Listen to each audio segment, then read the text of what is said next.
Assalamualaikum warahmatullahi wabarakatuh. Selamat berjumpa lagi. Nah, sekarang kita akan belajar tentang bahasa Jawa kelas 6 semester 1. Pada kali ini, Bu Titi akan memakai bahasa Jawa diselingi oleh bahasa Indonesia supaya anak-anak lebih paham dan mudah untuk mengerti. Babar wawasan. Nah, sekarang kita belajar membaca menggunakan bahasa Jawa ya. Nanti anak-anak bisa menirukan di rumah. Merga wis kelas 6 mula rini sakancane kudu luwih sregep sinau kanggo ngadepi ujian akhir sekolah. Saiki Rini lagi sinau pelajaran IPA ngenani ekosistem. Rini eling pangandikane ibu guru mau esuk. Bu guru ngendikan yen salah sijine ekosistem rusak, lingkungane ya rusak. Yen nganti lingkungane rusak, sing rugi kabeh makhluk sing urip ing sakjerone lingkungan mau, utamane manungsa. Lingkungan rusak tuladhane yaiku alas sing rusak amarga kobong utawa ditegori wit-witane kanthi sembarangan. Alas dadi gundul yen udan ora bisa nyimpen banyu udan. Banyu udan bablas miling gerus lemah ndadekake longsor lan banjir bandang. Longsoran lemah lan banjir bandang ndadekake bencana tumrap manungsa. Omah, dalan, sawah, tegal lan sapanunggalane dadi rusak bisa uga nuwuhake korban jiwa. Nah, sekarang kita akan belajar tentang teks informasi. Teks bisa wujud lisan, bisa uga wujud tulisan utawa gambar. Tujuan panulisane teks nginformasikake apa bae. Teks informasi bisa wujud teks narasi faktual, teks deskripsi, lan teks persuasi. Teks narasi faktual tuladhane teks pawarta, pengalaman pribadi, lan profil tokoh. Teks deskripsi yaitu teks kang ngandharake samubarang apa anane, bisa lelakon, barang lan bisa apa bae sing dadi lesan. Dene teks persuasi, isi lan andharane ngajak-ngajak, narik kawigatene liyan, yakinake lan dayani. Jadi anak-anak, teks informasi itu bisa wujud lisan. Lisan itu perkataan. Bisa juga tulisan ataupun gambar. Tujuan informasi itu adalah memberikan informasi apa saja. Teksnya bisa berupa narasi faktual, deskripsi, dan persuasi. Teks narasi faktual itu seperti teks pawarta, berita, pengalaman pribadi, anak-anak misalnya pengalaman belajar daring di rumah. Kalau kalian membuat ganjaran, membuat karangan yang seperti itu berarti itu masuk teks narasi faktual. Kalau anak-anak membuat teks yang isinya menggambarkan sesuatu, itu termasuk teks deskripsi. Kalau teksnya itu isinya mengajak, meyakinkan seseorang berarti teks persuasi. Nah, identifikasi titikane teks informasi. Identifikasi itu artinya kita titikane itu artinya ciri-cirine nggih. Jadi ciri-cirine ini dilihat, diidentifikasi masuk jenis teks informasi yang mana ya. Di sini dicontohkan teks informasi itu ada yang berupa teks pawarta, teks persuasi, sesanti utawa slogan, pariwara utawa iklan. Teks pawarta, cirinya apa? Ngandharake fakta. Fakta itu kedadian sing nyata. Kamamot ana ing media cetak utawa elektronik. Teks pawarta itu berita, Nana. Jadi bisa dimuat di media cetak seperti koran, majalah, tabloid. Kalau elektronik ya televisi, radio, internet, yaitu isine pawarta sing lagi dadi bahan omongane masyarakat.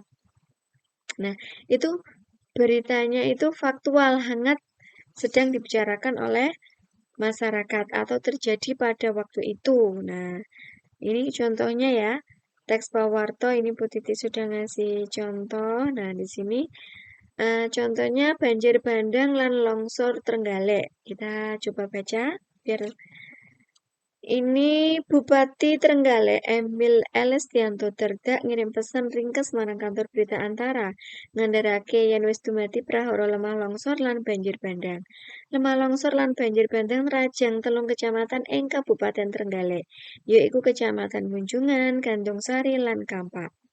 Prahara banjir bandang lan tanah longsor mau kelakon ing dina Selasa 16 Agustus 2016 pukul 22 waktu Indonesia bagian Barat. Sakwise udan deres mes sedina sewengi ora leren, prahara lemah longsor kang nggawa korban jiwa siji asal desa Senden, Kecamatan Kampak, lagi surut lan bisa ditangani ing dina Rebo 17 Agustus 2016. Prahara banjir bandang medhotake kreteg ing dalan sing ngubungake Kecamatan Kampak Munjungan lan Kampak Gandusari. Uga ngrendhem ewonan omah. Pedhote kreteg mau nyebabake bantuan kanggo korban prahara banjir bandang sing diliwatake BPBD ora bisa dikirim kanthi lancar. Nah, jadi kalau berita seperti ini, ya anak-anak, itu masuk teks apa? Teks pawarta. Jadi ini adalah teks informasi sing awujud teks pawarta. Bar ngono iki ja. Teks persuasi. Teks persuasi yaiku karangan sing isine ngajak utawa narik kawigatene, mangaribawani lan yakinake sing maca.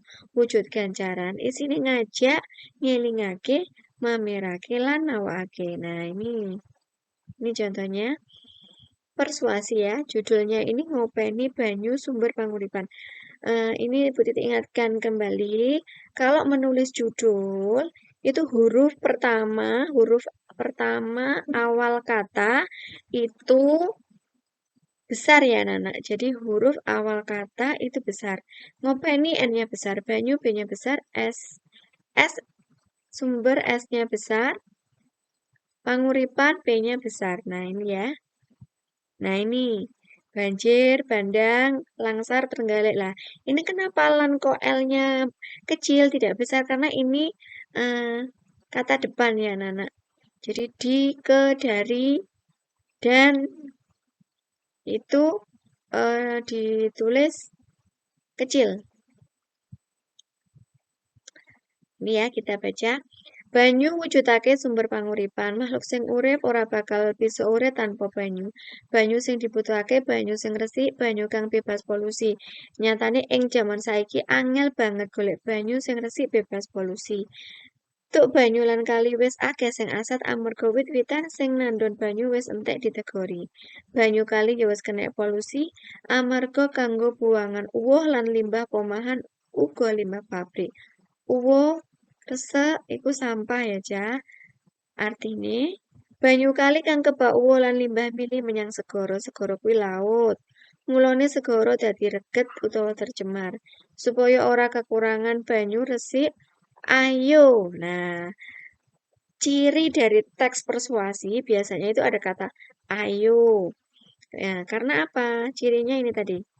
Nah, ini ngajak.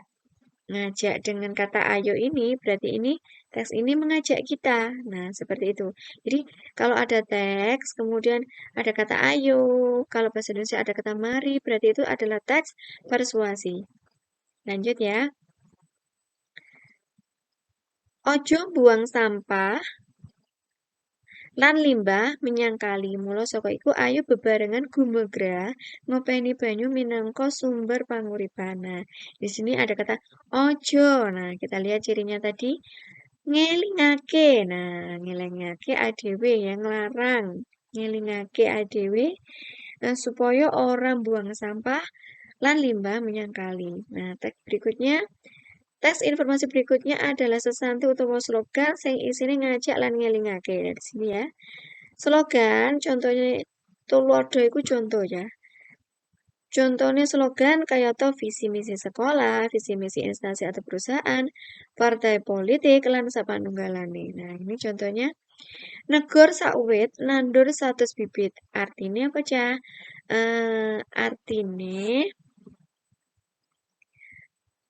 nebang sawit, nebang ya, menebang satu pohon, menanam 100 bibit pohon. Nah, ini. Jadi Isinya adalah ngajak lan ngelingake. Jadi kalau kita menebang satu pohon, sebaiknya kita itu menanam kembali. Nah, maksudnya seperti itu. Ya. Kemudian ini pariwara utawa iklan. Iklan kanggo mamerake lan ngajak supaya dideleng, dituku lan digunakake. Nah, ini contohnya ya.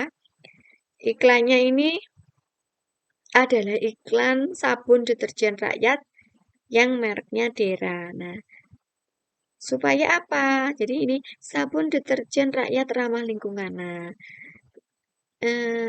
iklan ini menunjukkan kalau sabun deterjen merek Dera ini ramah lingkungan. Nah, kita diminta untuk melihat iklan ini, akhirnya kita membeli. Nah, maksudnya seperti itu. Itu saja anak-anak teks informasi pelajaran untuk bahasa Jawa kali ini. Semoga anak-anak selalu sehat sehingga bisa belajar dengan baik meskipun pandemi seperti ini. Tetapi kita harus tetap belajar supaya Indonesia tetap maju dan tidak sampai dijajah oleh bangsa lain ya. Itu saja. Terima kasih. Wassalamualaikum warahmatullahi wabarakatuh.